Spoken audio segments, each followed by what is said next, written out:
当权者只要一句话就能指鹿为马，混淆黑暗，这是常规操作，但亲眼见到还是觉得非常震撼。格斯见了也不得不夸一句牛逼。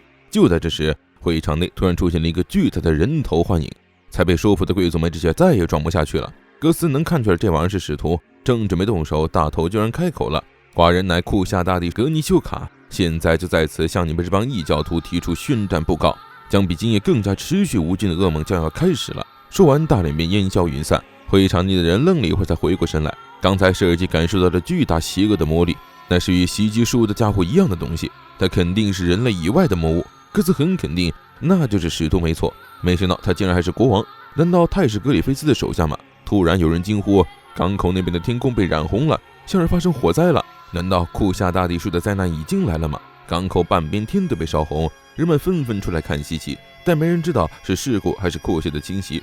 浓雾里看不真切，军队被堵在了路上。紧接着库谢的右手兵出动，他们在城内大肆杀戮，所到之处遍地残肢碎块。军队在他们这里根本不够看，渐渐的虎猫也出来了，越来越多的怪物聚集，港口还有众多面目狰狞的怪物翘首以待，市中心各处都有怪物出没。巴克觉得现在外面一片混乱，正好可以趁火打劫抢劫一条船。格斯觉得这个好办法，现在却还来得及。诺迪克叫住格斯，他从马尼菲高那里知道他们需要一艘船，现在他愿意让他们全体乘他的船。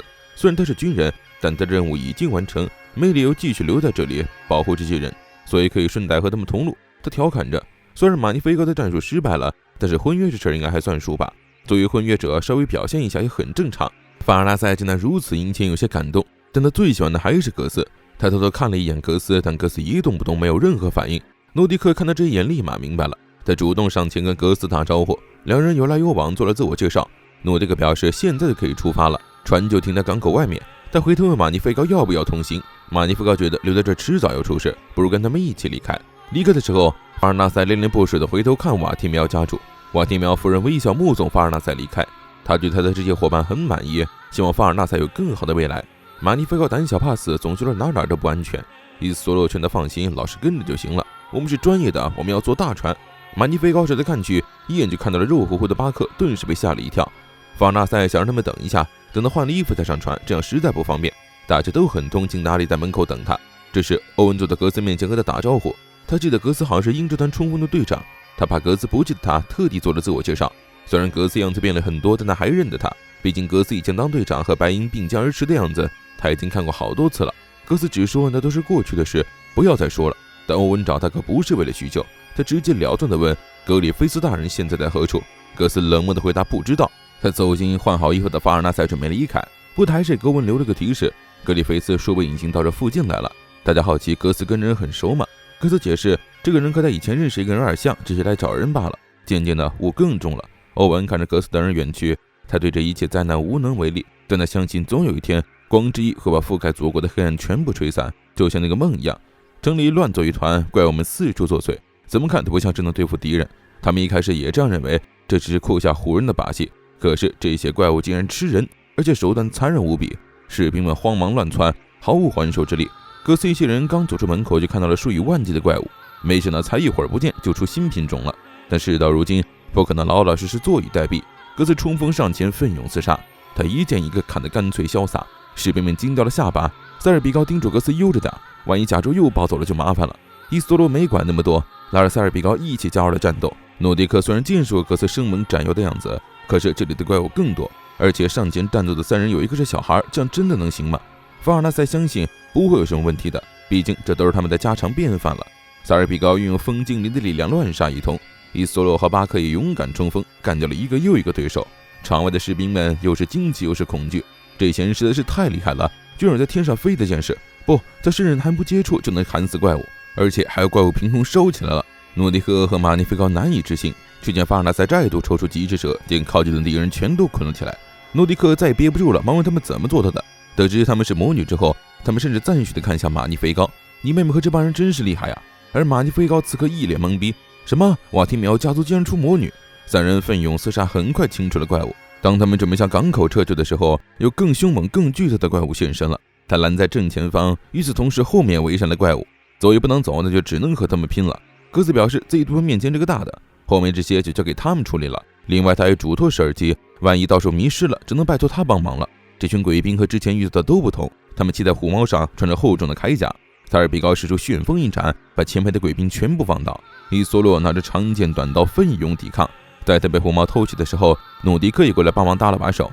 伊索洛让他撤退，可诺迪克反倒越拼越勇了。现在可不能做大少爷，骑士就是为了守护公主而存在的，是男人就该有男人的样子。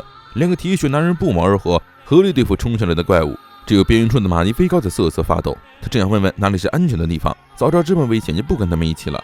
马尼菲高惴惴不安，突然一个丑陋的鬼兵冲他面前，把他吓得两眼翻白了。舍尔基用魔杖救下了他，还让他躲到他身后去。舍尔基最担心的是格斯，因为他那边要应战的对手实在是太厉害了。格斯那把削铁如泥的巨剑，在这个怪物面前像普通的铁块一样哐当作响。巨象怪物肉非常厚，即便近距离斩下也造不成严重的伤害。热血厮杀中，格斯感觉一股意念要冲出脑袋了，他极力想要抑制那种感觉，而就在分神那刻，巨象怪物朝他冲来，把他顶到了墙内。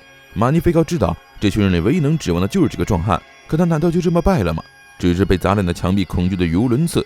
但其实格斯就在攻过来的时候就已经到了城墙顶上，他故意把怪物引到那里，让他撞进城墙，才有机会对他下手。格斯跳到怪物身上，狠狠地刺了他一剑，但怪物并没有嗝屁，而是起身将他撞进墙里。格斯悬在空中，依旧没有松开巨剑，他用力地往下刺，终于这个巨大的怪物没动静了。诺迪克感慨，这个男人简直就是个怪物。格斯让他别再慢吞吞的了，再慢点船会被烧掉的，必须赶紧解决他们。另一边，本该今晚到达这座城市的法王陛下由于身体欠安，所以中途扎营休息。这位法王与历代法王相比没什么突出贡献，但也没犯什么错，这一生平平淡淡，现在该无聊的老死了。人家本人都是这么想的，他的生活除了对和王位虎视眈眈的人勾心斗角外，就没有别的事了，连妻子的心思都没有动过，因为他从来没有拥有过什么。就算是当法王这件事，他也没什么感触。不过他已经认命了，这样空虚无聊的老死也不坏。在他冥想准备告别人世的时候，眼前突然出现一头巨大的鸟，飘逸明亮的羽毛在空中飞舞。法王看呆了，漫天的羽毛中好像有一个人影，他觉得这是神圣的影子，向他伸出了命运之手。法王想伸手去抓，他什么都没有，就像梦醒了一样，全都消失了。可明明手上还残留着那种感觉。就在沉思之时，帐篷外传来嘈杂的呵斥，有小孩闯入了军营想见法王，但被拦下了。法王觉得这是命运的指引，于是命人接见他们。当索尼娅和苗路探出头的时候，法王仿佛再次看到了光与飞扬的画面。苗路恭敬地行礼，并告诉他们受命要他们去别的地方。大臣以法王有时劳累奔波赶到都市为由，想把他们赶出去，但法王坚信冥冥之中有注定，执意要跟着他们马上出发，还特意下旨这事不能对任何人提起。这时有哨兵加急通报，都市那边出事了，法王陛下只能待在这里，绝不能接近市区。法王觉得这一切连锁反应就像命运之手在指路一样，他的生命之火在即将燃尽的时候，他的人生终于被赋予了意义。来，请带我去那里吧。